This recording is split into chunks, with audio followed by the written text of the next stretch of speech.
енемнің учпучмактары, енемнің рецебімен түсірдім, қараңыздар. Қамыр қандай керемет болған.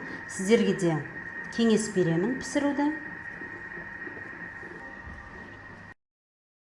Бірінші қамыр жасап аламыз. Ол үшін таразыны келтіріп, бізге сүт қажет болады, 360 грамм. Қант қосамыз. Бір пачка аштыққа 11 грамм. Қақпағын жауып, 2 минут, 40 градус. Осылай точно технологиямен дайындалған қамыр керемет шығады, қазір көресіздер. Яғни жұмыртқаны бөлек, сармайды өзі уақытында қосқан. Термомикс аштыққа дайындап жатқан кезде біз салмасын дайындай берсек болады. Термомикс болдым дейді. 5-10 минут тұра тұрсын. Осы уақытта салма дайындаймыз. Салмасына бізде 600-700 грамм фарш, 350 грамм картошка мен 300 грамм жуа қажет болады. Термомикс осылай тұрған кезде қосымша біз өлшей береміз. Сол жері ыңғайлы. Мына, енді таразыны 0-ге қойып, 300 грамм жуа өлшеп аламыз. Жуаны майдалап, кубиктап тураймыз. Жуа жылатып жіберді. Аштықымыз да болды, мына қарап жүрек. Көріңіздер ма? Көтеріліп тұр. Мына дрожжымыз көтеріліп тұр. Осылай технология бойынша салған дұрысты. Ұнды, сармайды әрқайсысын өзінің кезек-кезегімен бәрін бірден бір қазанға сала бермей, сонда идеально шығады. Енді бір жұмыртқа, бір шай қасық тұз, 100 грамм май, менде қолдың майы, кез келген май бола береді әрине. Енді барып ұн, 600-650 грамм. 2 минут илейміз тесто режимінде.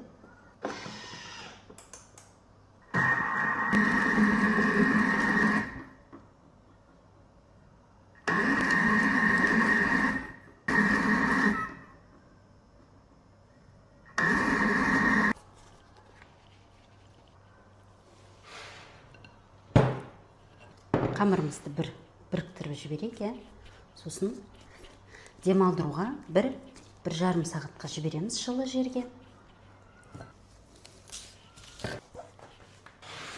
Салмасы ет болғандықтан мен бәрібір бір қуырып алам, қанша деген мен ет қой.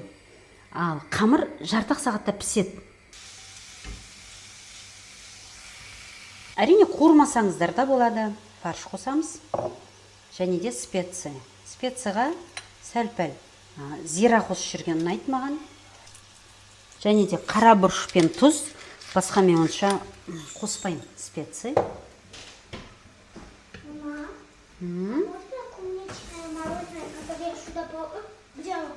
Не знаю. Осылай рецепт жазғанда балдар кіріп шығады ғой. Пістіма деп. Қуырмай осылай сала берсеңіз де піседі ғой, жарты сағатта фарш.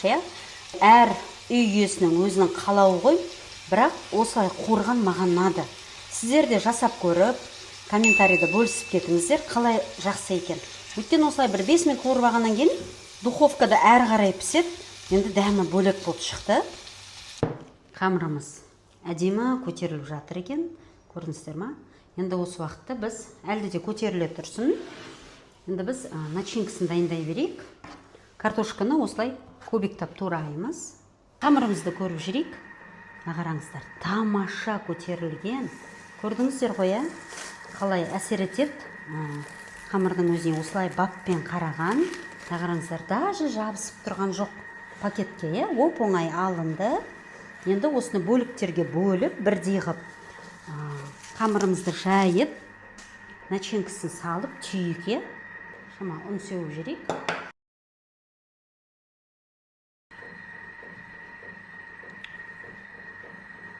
Осындай қамырмен жұмыс істегенді жақсы көрем, қараңыздар. Керемет, мына қолыма дым да жабысып атқан жоқ. Қараңыздар. Не бәрі 1 сағатта әдемі ғып көтеріліп дайын тұр. Енді осыны бөлейік.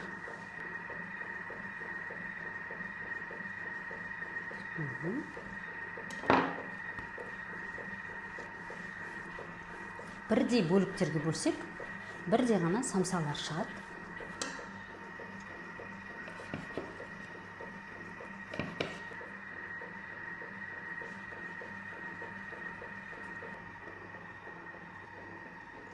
Начинкамызды араластырып қояйық. Сәл тұз сеуіп жерсек болады, өйткені картошканың тұзы жоқ қой. Енді әрбір қамырды алып, шарикті алып, осылай жаямыз.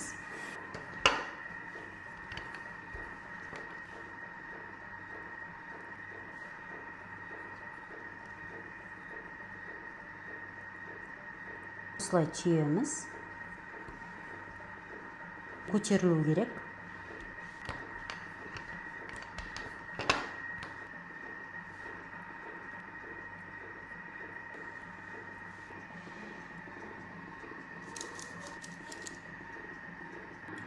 Сәл-пәл самсалардың арасы алшақ болу керек, өткен қаз көтеріледі қамыр. Бетіне жағуға бірде-бір жұмыртқа мен сүтті қосамыз, жақсылап араластырамыз. Пешіміз жақсылап қызып тұрған болу керек.